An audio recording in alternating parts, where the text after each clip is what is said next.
வணக்கம் ஃப்ரெண்ட்ஸ். பாக்யலட்சுமி சீரியலில் என்ன எபிசோடில் என்ன நடக்குதுன்னு பார்க்கலாம் வாங்க. கிச்சனில் பாக்யலட்சுமி, ஈஸ்வரி, கோபி, எழில், செலியன் உட்காந்து பேசிட்டு இருக்காங்க. நேற்று என்கிட்ட இனியா ஒரு விஷயம் சொன்னா அப்படின்னு பாக்யா ஆரம்பிக்க, என்னதுமான செலியன் கேட்குறாரு. நிதிஷ் ஜெயில இருந்து வெளியே வந்துட்டானா அப்படின்னு பாக்யா சொல்ல, எல்லாரும் அதிர்ச்சியாக பார்க்குறாங்க. வெளியே வந்துட்டானா? எப்படி? தப்பு பண்ணலன்னு விடுதலை பண்ணிட்டாங்களா அப்படின்னு ஈஸ்வரி கேட்க, இல்ல அத்த, ஜாமீன்ல வந்திருக்கான் அப்படின்னு பாக்யா சொல்லிட்டு இருக்க. ஓ அப்படிங்கிறாங்க ஈஸ்வரி. வந்தவன் நேரா இனியா ஆஃபீஸ்க்கு போயிருக்கான் அப்படின்னு பாக்யா சொல்ல, ஏய் அப்படின்னு பதறிக்கிட்டு கொஞ்சம் முன்னாடி வர்றாரு கோபி. அப்போ இனியா கிச்சனுக்கு வர, ஏய் என்ன இனியாமா, நிதிஷ் உன் ஆஃபீஸ்க்கு வந்திருந்தானா அப்படின்னு கோபி அதிர்ச்சியா கேட்க, இனியா அவங்க அம்மா ஒரு பார்வை பார்த்துட்டு எல்லாரையும் பார்க்குறாங்க. வந்து என்னடா பண்ணா? நீ ஹர்ட் ஆகுற மாதிரி ஏதாவது பேசினானா, இல்ல அவன் எதுவும் சண்டை போட்டானா அப்படின்னு செலியன் கேட்க, அப்பா ஒரு பார்வை பார்த்துட்டு, இல்லைண்ணே நான் அவரை பார்க்கவே இல்லை, ரிசப்ஷன்ல என்னை பார்க்கணும்னு சொல்லியிருக்காரு, அவங்க எனக்கு இன்ஃபார்ம் பண்ணப்போ நான் பார்க்க முடியாதுன்னு சொல்லிட்டேன், அதனால கோவப்பட்டு கத்தி சண்டை போட்டு கடைசியில் செக்யூரிட்டி வெளியில் அனுப்பி வச்சுட்டாங்க அப்படின்னு இனியா சொல்ல, எல்லாரும் திகைச்சு போய் பார்க்க, அப்ப உன் கூட வேலை செய்கிற எல்லாருக்கும் எல்லா விஷயமும் தெரிஞ்சு போச்சா அப்படின்னு ஈஸ்வரி கேட்க, அமைதியா நிக்கிற இனியாவை பார்த்துட்டு, ஐயோ அவங்கெல்லாம் உன்னை பத்தி என்ன நினைப்பாங்க அப்படின்னு ஈஸ்வரி புலம்ப, தப்பு பண்ணினது நிதிஷ், இனியாவை பத்தி யார் என்ன நினைக்கிறதுக்கு இருக்கு அப்படின்னு பாக்யா சொல்ல, அப்படியே யாராவது ஏதாவது என்னை பத்தி நினைச்சாலும் எனக்கு கவலை இல்லை பாட்டி, ஆனா அது நான் வேலை பார்க்குற இடம், அங்க இந்த மாதிரி வந்து அவரு தொந்தரவு பண்ணார்னா என் வேலைக்கு ஏதாவது பிரச்சனை வருங்கிறாங்க இனியா. இனிமே நிதிஷ் இனியாவை போய் பார்க்கவே கூடாது, ஆபீஸ்னு இல்லை வேற எங்கேயுமே வச்சு தொந்தரவு பண்ணக்கூடாது, அதுக்கு என்ன பண்ணணுமோ நாம அதை பண்ணணுங்கிறாங்க பாக்யா. இனிமே நிதிஷ் நம்ம குழந்தைய டிஸ்டர்ப் பண்ண மாட்டான், அதுக்கு நான் பொறுப்பு, நான் பாத்துக்கிறேன் அப்படின்னு கோபி சொல்ல, என்னடா பண்ண போற, போலீஸ்ல கம்ப்ளைண்ட் பண்ண போறியா அப்படின்னு ஈஸ்வரி கேட்க, பாட்டி அதெல்லாம் எதுக்கு, இப்போ அவனை 4 சாத்து சாத்துனா எல்லாம் சரியாயிடும் அப்படின்னு எழில் சொல்ல, டேய் நீ வாடா, அவங்களா நாமலான்னு பாத்திரலான்னு செழியன் எழுந்திருக்கிறாரு. டேய் அப்படின்னு பாக்யா கூப்பிட, டேய் செழியா உட்காருங்கடா அப்படின்னு கோபி, ஈஸ்வரி எல்லாரும் அவங்கள அடக்கிட்டு இருக்காங்க. அண்ணே என்னன்னு இனியாவும் கேட்க, எல்லாரும் உட்காரு உட்காருன்னு 2 பேரையும் உட்கார வைக்கிறாங்க. கொஞ்சம் பொறுமையா இருன்னு பாக்யா சொல்ல, உட்காருங்கடா ப்ளீஸ் ப்ளீஸுங்கிறாரு கோபி. மா என்னம்மா பேசுற, இதுக்கு மேல என்னம்மா பொறுமையா இருக்கிறது, அம்மா அதெல்லாம் இருக்க முடியாதுமா அப்படின்னு எழில் சொல்ல, பிரச்சனையை சிக்கல் ஆக்க வேண்டாம் எழில் அப்படின்னு பாக்யா சொல்ல, அம்மா அவன் கையை காலை உடைச்சு போட்டாதான் அவன் அடங்குவான் அப்படின்னு எழில் கோபத்துல கொக்கரிக்க, ப்ளீஸ் கெஞ்சி கேட்குற கொஞ்சம் அமைதியாயிரு ப்ளீஸ், இந்த விஷயத்த நான் பார்த்துக்கிறேன், நான் இம்மிடியேட்டா போய் அந்த சுதாகர் கிட்ட பேசுறேன் அப்படின்னு கோபி சொல்ல, ஷோ அப்படின்னு பார்க்குற எழில் டென்ஷன் ஆகி தலையை சொரிஞ்சுக்கிறாரு. டேய் அந்த ஆள் கிட்ட பேசவே முடியாது கோபி, என்ன கேட்டாலும் ஏதாவது சொல்லி வாயை அடைச்சிருவானே அப்படின்னு இப்பதான் சுதாகரை பத்தி கொஞ்சம் புரிஞ்சுட்டு பேசுறாங்க ஈஸ்வரி. இதுவரையில நடந்தது வேற, இனிமே நடக்க போறது வேற, நான் போய் சுதாகர் கிட்ட பேசதான் போறேன் அப்படின்னு கோபி சொல்ல, நானும் உங்க கூட வர்றேன் அப்படின்னு பாக்யா சொல்ல, இல்ல பாக்யா நீ வர வேண்டாம், இத நானே டீல் பண்ணிக்கிறேன் அப்படின்னு கோபி சொல்ல, நீங்க எப்ப பேச போறீங்க அப்படின்னு எழில் கேட்க, இப்பதானே விடிஞ்சிருக்கு, போறேன் கொஞ்ச நேரம் கழிச்சு போறேங்கிறாரு கோபி. நீங்க போகும்போது என்னையும் கூட்டிட்டு போங்கன்னு எழில் சொல்ல, அப்பா நானும் வர்றேங்கிறாரு செழியன். நீங்க எதுக்குடான்னு கோபி கேட்க, இங்க பாருங்க உங்களை தனியெல்லாம் விட முடியாது, நாங்களும் வர்றோம் அவ்வளவுதான் அப்படின்னு செழியன் சொல்ல, அப்பா நாங்களும் வர்றோம்ப்பா, எங்களையும் கூட்டிட்டு போங்க, போறீங்க அவ்வளவுதான்னு முடிக்கிறாரு எழில். சரி வாங்க அப்படின்னு கோபி சொல்ல, நிதிஷ் இனியாவை தொந்தரவு பண்ணக்கூடாது, அதை மட்டும் சொல்லிட்டு வந்துடுங்க, வேற எதுவுமே பேச வேண்டாம், அடித்தடி சண்டை இதெல்லாம் வேண்டாம், புரியுதான்னு பாக்யா கேட்க, பாக்யா நான் பாத்துக்கிறேங்கிறாரு கோபி. இனியா டோன்ட் ஒரிடா, இனிமே நிதிஷால உனக்கு எந்த பிரச்சனையும் வராது அப்படின்னு கோபி சொல்ல, கலங்கி போய் நிக்கிற இனியா சரின்னு தலையாட்டுறாங்க. வரவே வராதுன்னு அவர் மனசுக்குள்ள நினைச்சுக்கிறாரு. ஒருவேளை நிதிஷா மொத்தமா முடிச்சிடலான்னு முடிவு பண்ணிட்டாரோ. எழில் ஹாலில் நடந்துக்கிட்டே அமிர்தா கிட்ட பேசிட்டு இருக்காரு. நாம நினைச்ச மாதிரி இஷ்யூ ஒன்றும் அவ்வளவு ஈஸியானது இல்லை அமிர்தா, நான் ப்ரொடியூசர் கிட்ட பேசுறேன், பேசி ஒரு முடிவு பண்ணிட்டு சொல்றேன், ஓகேவா, அது வரைக்கும் கொஞ்சம் பார்த்துக்கோ அப்படின்னு எழில் பேசிட்டு இருக்க பின்னாடி வர்றாங்க இனியா. இனியாவை பார்த்ததும் சரி உங்ககிட்ட நான் அப்புறமா பேசுறேன் பையனை போனை வச்சிடுறாரு எழில். கையில ஹேண்ட்பேக்கோட, அண்ணே நான் ஆஃபீஸுக்கு கிளம்புறேன்னு இனியா வந்து நிற்க, எதுல போற இனியான்னு கேக்குறாரு அவரு. ஆட்டோவில் தான் இனியா சொல்ல, சரி நான் உன்னை டிராப் பண்ணவா அப்படின்னு எழில் கேட்க, இல்லைண்ணே வேண்டாம், நான் ஆட்டோவிலேயே போய்க்கிறேங்கிறாங்க இனியா. ஆஃபீஸ்க்கு லேட் ஆயிடுச்சான்னு எழில் கேட்க, ஏன் கேட்குற அப்படின்னு இனியா பதில் கேள்வி கேட்க, ஒரு 5 minutes பேசலாமான்னு எழில் கேட்குறாரு. பேசலான்னு இனியா சொல்ல, வான்னு 2 பேரும் போய் சோஃபால உட்காடுறாங்க. உட்கார்ற இனியா என்னென்னங்கிற மாதிரி எழில பார்க்க, அவர் இனியாவோட முகத்தை பார்த்து ரொம்பவே சங்கடப்பட்டு திரும்பிக்கிறாரு. என்னன்னு இனியா வாயை திறந்து கேட்டுட, ஒன்னும் இல்லைன்னு தலையாட்டுறாரு. இனியா மெதுவா அண்ணனோட கை மேல கைய வச்சு, அண்ணே என்னை நினைச்சு வருத்தப்படாதண்ணே, நான் நல்லா தான் இருக்கேன் அப்படின்னு இனியா சொல்ல, ஏதாவது சின்ன விஷயம் நடந்தா கூட ஓடி வந்த அண்ணங்கிட்ட தானே சொல்லுவ, அம்மா கிட்ட அப்பா கிட்ட சொல்லாத விஷயத்த கூட என்கிட்ட சொல்லுவ, இந்த நிதிஷ் விஷயத்த மட்டும் ஏன் என்கிட்ட இருந்து மறைச்ச அப்படின்னு மெதுவா எழில் கேட்க, உங்களுக்கெல்லாம் நான் நிறைய கஷ்டத்தை கொடுத்துட்டேன்னு, திரும்ப திரும்ப உங்களை எல்லாம் கஷ்டப்படுத்த எனக்கு மனசு வரலன்னு நீயா சொல்ல, போதைப் பொருள் கேஸ்ல நிதிஷ் அரெஸ்ட் ஆனதுனால எங்களுக்கு எல்லா விஷயமும் தெரிய வந்துச்சு. ஒருவேளை அது நடக்கலன்னா நீ என்ன பண்ணியிருப்ப, நீ அவன் கூட அட்ஜஸ்ட் பண்ணிட்டு வாழ்ந்திருப்பியா அப்படின்னு எழில் கேட்க, எனக்கு தெரியலண்ணே அப்படின்னு இனியா சொல்ல, அவன் உன்னை பிடிச்சி தள்ளி விட்டான்னு சொல்றாங்க, ஏன் அவன் பேரண்ட்ஸ் எல்லாம் அவனை கண்டிக்கவே இல்லையா இனியா அப்படின்னு எழில் ரொம்பவே ஆதங்கத்தோட கேட்க, கண்டிக்கிறத விட என் மேல பழி போடுறதுல தான் அவங்க ரொம்ப ஆர்வமா இருந்தாங்க. ஆகாஷ் விஷயம் நிதிஷ்க்கு தெரிஞ்சது, என்கிட்ட கேட்டாரு, நான் என்ன நடந்துச்சோ அதை அவர்கிட்ட சொன்னேன், அதை அவர் வீட்லயும் சொல்லியிருப்பார் போல, அது தெரிஞ்சதுக்கு அப்புறம் தான் நிதிஷ் இப்படி ஆயிட்டாருன்னு அவரோட அம்மாவும் அப்பாவும் என்ன பிளேம் பண்ண ஆரம்பிச்சாங்க அப்படின்னு இனியா அழ, எழில் மெதுவா இனியாவோட தலையில தடவி கொடுக்கறாரு. இனியாவும் மெதுவா அவங்க தோல்ல சாஞ்சிக்க, எழிலாலையும் அழுகையை கண்ட்ரோல் பண்ண முடியல. எனக்கு பெருசாலாம் எதுவும் வேண்டானே, என் வேலையை நான் நிம்மதியா பார்க்கணும், நான் கல்யாணத்துக்கு முன்னாடி எப்படி இருந்தேனோ அப்படியே இருக்கணும், இந்த கல்யாணம்னு ஒன்று நடந்ததையே மறக்கணும், அவ்வளவுதானே இனியா சொல்ல, நீ கவலைப்படாத இனியா, நீ நினைச்சது எல்லாம் நடக்கும், நீ சந்தோஷமா இருப்ப, உன் லைஃப்ல இருக்கிற பிரச்சனையை சரி பண்ண வேண்டியது எங்க பொறுப்பு, இங்க பாரு நிதிஷால உனக்கு எந்த பிரச்சனையும் வராம பாத்துக்க வேண்டியது எங்க பொறுப்பு, உனக்கு நாங்க இருக்கோம்டா, நாங்க இருக்கோம் அப்படின்னு தலையில தடவி கொடுத்துட்டு இருக்காரு. தேங்க்ஸ்னு என்ன அழுதுட்டு இருக்காங்க இனியா. சுதாகர் வீட்டுல அவரு காஃபி குடிச்சிட்டு கப்பை கீழே வைக்க, நிதிஷ் மொபைல பார்த்துட்டு இருக்காரு. வேகமா அங்க வர்ற சந்திரிகா, சாப்பிட வர்றீங்களா அப்படின்னு வேகமா கேட்க, எனக்கு சாப்பாடெல்லாம் வேணாங்கிறாரு சுதாகர். நிதிஷ் நீ வர்றியாடான்னு கேட்க, கூட்டிட்டு போ, இடுப்புல தூக்கி வச்சு சாப்பாட்டை ஊட்டி விடு போ அப்படின்னு வெறுப்பா சொல்றாரு சுதாகர். எதுக்கு எப்ப பார்த்தாலும் அவனை கரிச்சு கொட்டுறீங்க அப்படின்னு சந்திரிகா கேட்க, தேவையில்லாத வேலையெல்லாம் செய்ய வேண்டியது, இதுக்கிடையில நாம ஏதாவது சின்னதா சொன்னா அதை செய்ய முடியாது அப்படின்னு சுதாகர் சொல்ல, அப்படி நீங்க என்ன சொல்லி அவன் என்ன செய்யல அப்படின்னு சந்திரிகா சொல்ல, அப்பாவை ஒரு பார்வை அம்மா ஒரு பார்வை பார்த்துட்டு, இனி அவன் நான் கூட்டிட்டு வரல அதை தான் சொல்றாருங்கிறாரு நிதிஷ். அவ தான் இவனை பார்க்கவே மாட்டேன்னு சொல்லி செக்யூரிட்டிட்ட சொல்லி துரத்தி விட்டுட்டால அப்படின்னு சந்திரிகா கேட்க, உடனே இவன் பேசாம வந்துடணுமா அப்படின்னு சுதாகர் கேட்க, வெறுப்பா முகத்தை திருப்பிக்கிறாரு நிதிஷ்.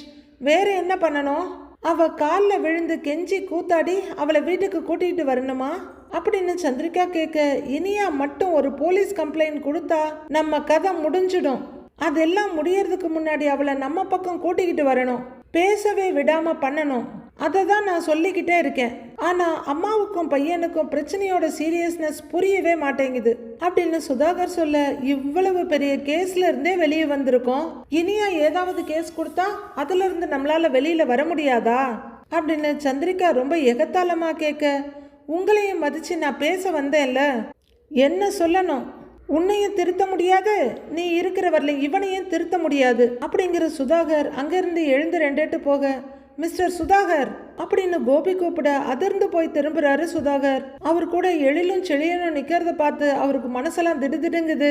சமாளிச்சுக்கிட்டு, வாங்க சம்பந்தி, வாங்க வாங்க வாங்க உட்காருங்கன்னு 3 பேரையும் இன்வைட் பண்றாரு. இங்க பாருங்க, நாங்க ஒண்ணு உட்கார்ந்து பேசிட்டு போறதுக்கு வரல, ஆமா என்ன நினைச்சிட்டு இருக்கான் உங்க பையன் அப்படின்னு கோபி கேட்க, சுதாகருக்கு பயங்கர அதிர்ச்சியா இருக்கு. என்ன இப்படி கொஞ்சம் கூட மரியாதை இல்லாம பேசுறாரு அப்படின்னு அதிர்ந்து போய், நிதிஷியா சொல்றீங்கிறாரு. ஆமா, உங்களுக்கு ஒரு பையன் தானே, எத்தனை பசங்க இருக்காங்க, ஒரே ஒரு பையன் தானே அப்படின்னு கோபி கிண்டலா கேட்க, இவன் எதுக்கு இனியா வேலை பார்க்குற இடத்துக்கு போனா, அங்க எதுக்கு போய் கலாட்டா பண்ணணும் அப்படின்னு செழியன் கேட்க, இவன் ஒன்னும் கலாட்டா பண்ண போகல, இனியாவை பார்க்க தான் போனான் அப்படின்னு சந்திரிகா சொல்ல, இனியாவை இவன் ஏன் பார்க்கணும் அப்படின்னு எழில் கத்த, என்னப்பா கேக்குற? இனியா இவனோட ஒய்ஃப், இனியாவை பார்க்கறதுக்கான எல்லா உரிமையுமே இவனுக்கு இருக்கு அப்படின்னு சந்திரிகா சொல்ல, என்ன உரிமை இருக்கு?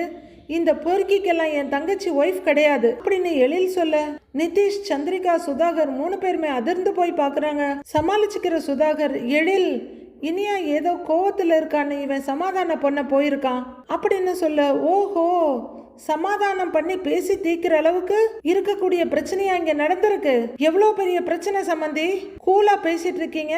சரி, நீங்க சொல்ற மாதிரியே சமாதானமா பேசுறதுக்கு இனியாவோட ஆபீஸ்க்கு போயிருக்கானே வச்சுக்குவோம். பார்க்க இஷ்டம் இல்லைன்னு சொன்ன உடனே வாயை மூடிட்டு வந்திருக்க வேண்டியது தானே, அங்க எதுக்கு வம்பு வழக்கணும், கத்தி பேசணும் அப்படின்னு கோபி கேட்க, அவ உள்ளர இருந்துகிட்டே அவ்வளோ திமிரா என்ன பார்க்க வரமாட்டேன்னு சொல்லுவா, நான் பேசாம திரும்பி வரணுமா அப்படின்னு நிதிஷ் கேட்க, கோபி, செழியன், எழில் 3 பேரும் படு டென்ஷன் ஆயிடுறாங்க.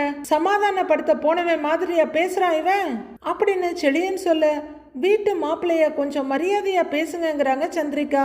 இப்படி அவன் இவன் எல்லாம் பேசாதீங்க அப்படின்னு சந்திரிகா சொல்ல, யாரு இவன்? இவன் எங்க வீட்டு மாப்பிள்ளையா? எங்க வீட்டு மாப்பிள்ளையா இருக்கிறதுக்கு ஒரு தகுதி வேணும்.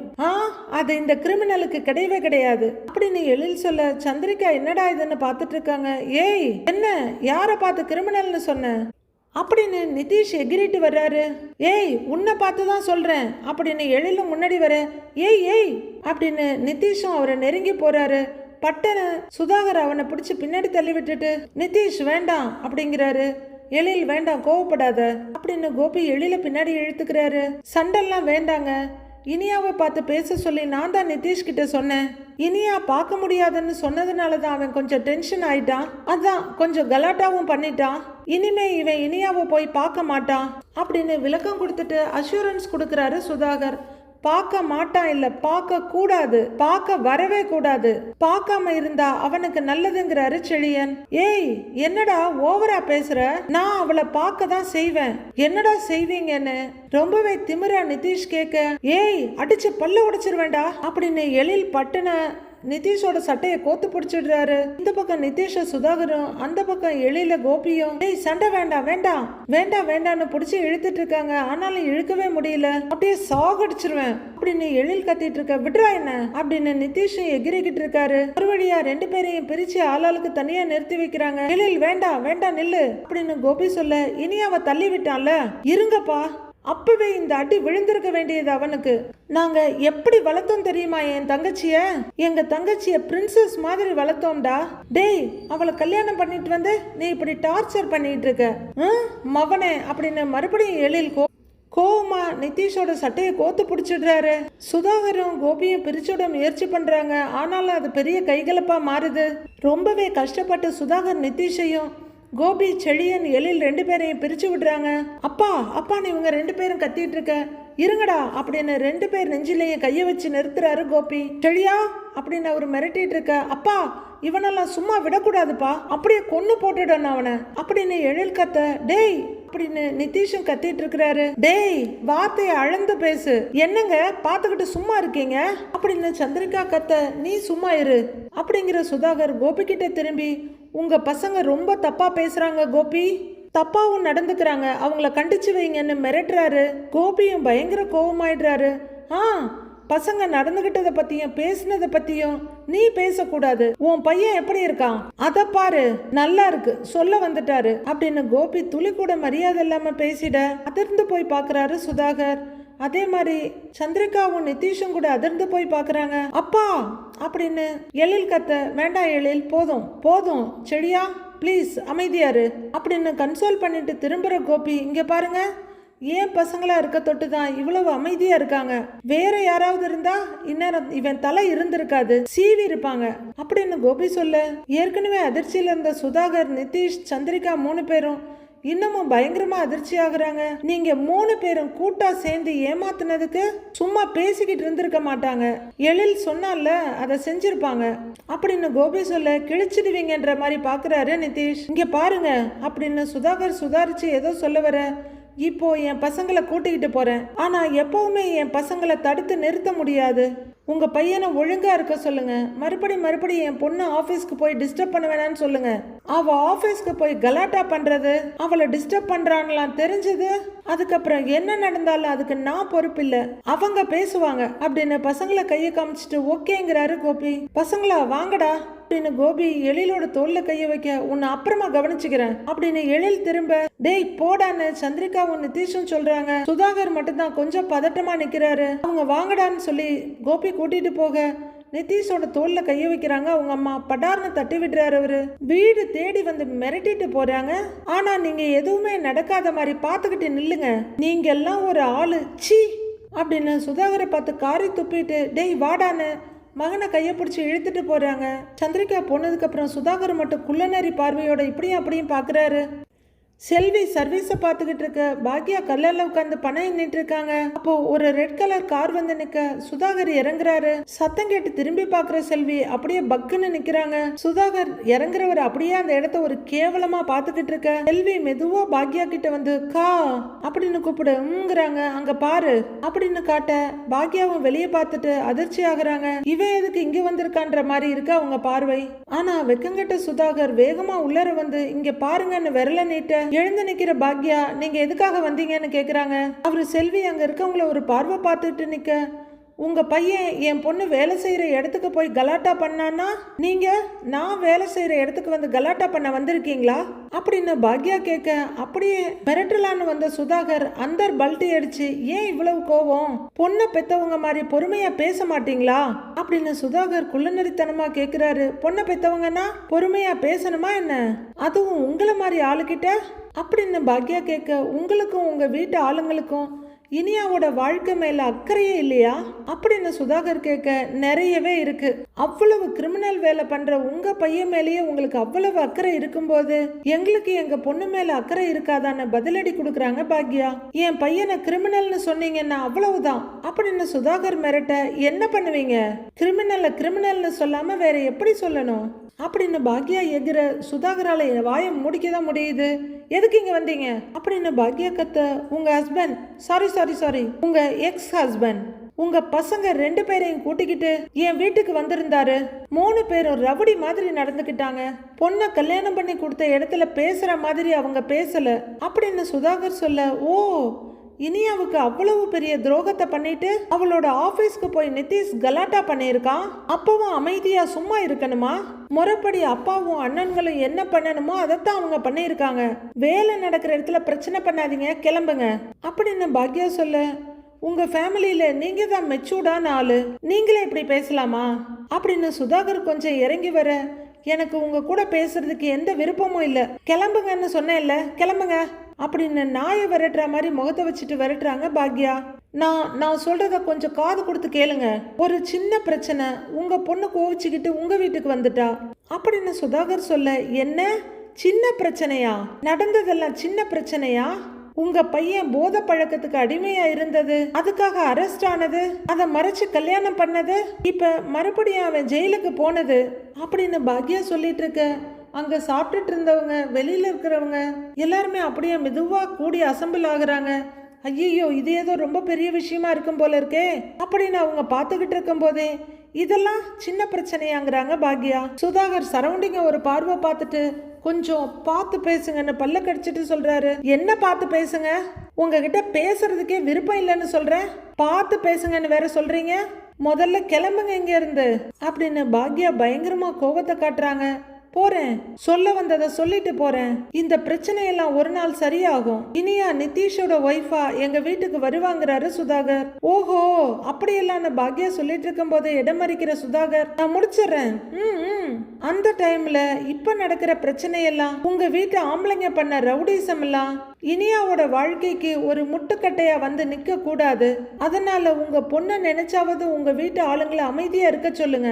பொண்ணுக்காக 2 ரெஸ்டாரண்ட்டை விட்டு கொடுத்தவங்க நீங்க, உங்களுக்கு தெரியும் உங்க பொண்ணு வாழ்க்கை எவ்வளவு முக்கியம்னு அப்படின்னு சுதாகர் சொல்ல, அது எப்படிங்க இன்னமும் உங்களால இப்படிலாம் பேச முடியுது அப்படின்னு பாக்யா கேட்க, இங்க பாருங்கன்னு சுதாகர் ஏதோ சொல்ல வர, நிறுத்துங்க, பண்ணினதெல்லாம் முழுக்க அயோக்கியத்தனம், அதை பத்தின குற்ற உணர்ச்சி உங்களுக்கு கொஞ்சம் கூட இல்லாம எப்படி உங்களால இவ்வளவு தைரியமா பேச முடியுது அப்படின்னு பாக்யா கேட்க, நடந்தது ஒண்ணு உலகத்துல நடக்காத தப்பு இல்லையே அப்படின்னு சுதாகர் கேட்க, உலகத்துல நடக்கிற தப்போ நடக்காத தப்போ அது எனக்கு தெரியாது, அத பத்தி எனக்கு எந்த கவலையும் இல்ல. என் பொண்ணு விஷயத்துல நீங்க பண்ணினது நம்பிக்கை துரோகம், ஏமாத்து வேலை. அதை எங்க வீட்டு ஆளுங்க கேட்க தான் செய்வாங்க, நீங்க பதில் சொல்லிதான் ஆகணும் அப்படின்னு பாக்யாவும் கோவமா கத்துறாங்க. திரும்பவும் நான் சொல்றேன், இது உங்க பொண்ணோட வாழ்க்கை அப்படின்னு சுதாகர் விரல நீட்டி சொல்ல, என்ன பொண்ணு வாழ்க்கைன்னு சொல்றீங்க? எங்க பொண்ணு வாழ்க்கையை இத்தனை நாளா நாங்க தானே பாத்துக்கிட்டோம், இனிமேலும் நாங்களே பாத்துக்குவோம். எங்களுக்கு தெரியும் அடுத்தவங்க அறிவுரை எல்லாம் எங்களுக்கு தேவையில்லை, அதுலயும் உங்க அறிவுரை தேவையே இல்லை அப்படின்னு பாக்யா பேச, கெக்க பிக்கன்னு சிரிக்கிற சுதாகர், நீங்க ஆள் தெரியாம பேசிட்டு இருக்கீங்கன்னு சொல்ல, எல்லாம் தெரியும், நான் அவ்வளவு மன வேதனையில இருக்கேன். ஒரு அம்மாவா என் பொண்ணு வாழ்க்கையை நினைச்சு கொதிச்சு போயிருக்கேன் அப்படின்னு பாக்யா சொல்லிட்டு இருக்க, அங்க நம்ம கவுன்சிலர் அவரோட 2 அல்லக்கைங்களோட வந்து நிக்கிறாரு. என்னடா சத்தம் அவர் நின்னு பாத்துட்டு இருக்காரு. என்ன அதிகமா பேச வைக்காதீங்க, கிளம்புங்க அப்படின்னு பாக்யா கைய காட்ட, இதோ பாருங்க அப்படின்னு சுதாகர் கைய நீட்டிட்டு இருக்க, ஏய் யாரியா நீ என் சிஸ்டரை கை நீட்டி பேசிட்டு இருக்கிற அப்படின்னு கவுன்சிலர் வந்து கேட்க, சுதாகர் பயங்கர அதிர்ச்சியோட பாக்குறாரு. சிஸ்டர் யார் இந்த ஆளு, ஜி பூம்பா மேஜிக் மேன் மாதிரி இருக்காரு அப்படின்னு கவுன்சிலர் செம்மையா கலாய்க்கிறாரு சுதாகர் முறைச்சிட்டு நிக்க, ஒன்னும் இல்ல நான் பாத்துக்கிறேன், நீங்க கிளம்புங்கிறாங்க பாக்யா. அது எப்படிங்கம்மா கிளம்ப முடியும், கோவமே வராத நீங்க கோவமா பேசுறீங்கன்னா இந்த ஆள் உங்ககிட்ட ஏதோ பெருசா பிரச்சனை பண்ணியிருக்கான்.